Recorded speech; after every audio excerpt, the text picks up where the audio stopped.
Ayun, sa mapagpalang umaga muli mga kasaka. This morning ay meron tayong magandang i-share sa inyo regarding sa mga tanim natin sa greenhouse at dito sa ating sitaw. Ang sitaw natin ay ang dami ng true leaves at ayan, trabaho na naman natin yan, lagyan ng balag, no? Pero doon tayo pupunta sa greenhouse para ipakita sa inyo yung bulaklak ng ating tanim na pipino at yung pagkita ng mga bunga ng ating ampalaya. Tara!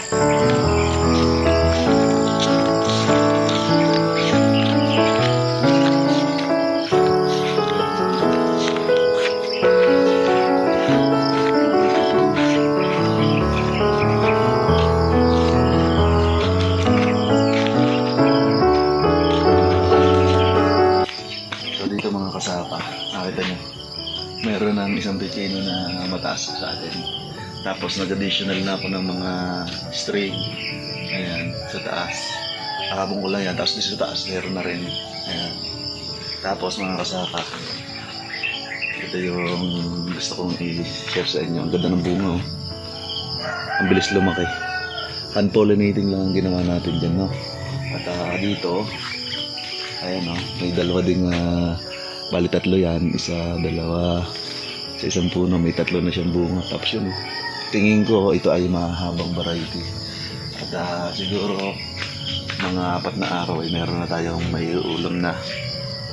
Ayan, o, ganda. So dito, kasi sa conventional practices namin ay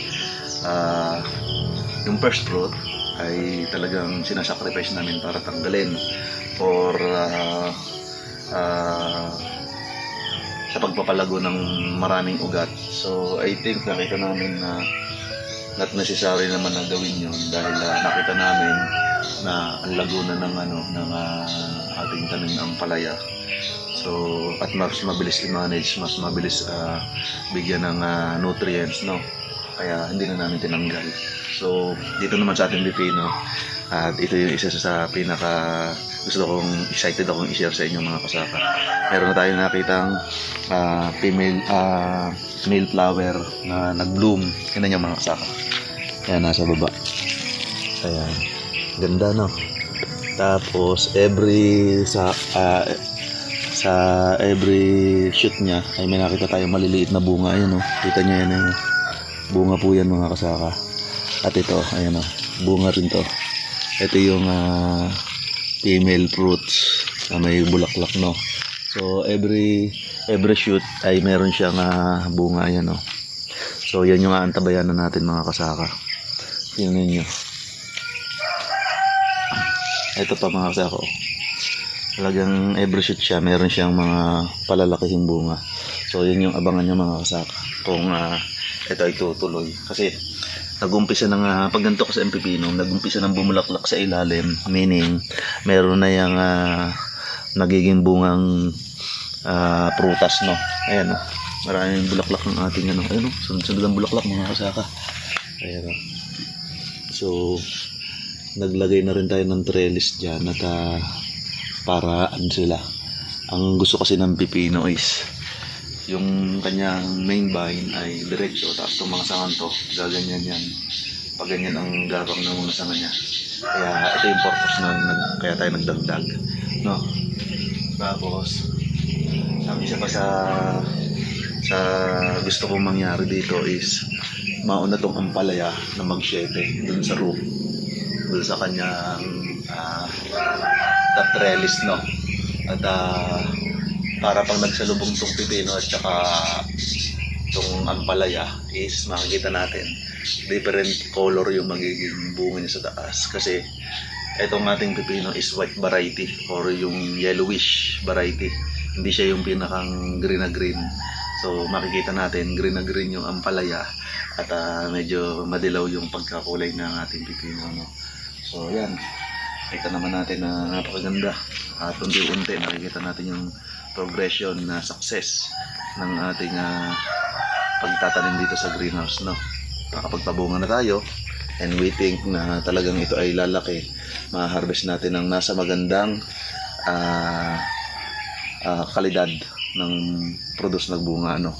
So yan, kaya kung mapapansin nyo, ang kagandahan lang sa ganitong sistema ng pagtatanim is, yun nga, tulad ng sinabi natin sa mga previous videos natin, ay hindi siya alagain at talagang yung control regarding sa pests and diseases is hindi ganun kahirap kasi we are na sa enclosure approach o protected by our greenhouse, kaya yung mga insekto na hindi beneficial sa ating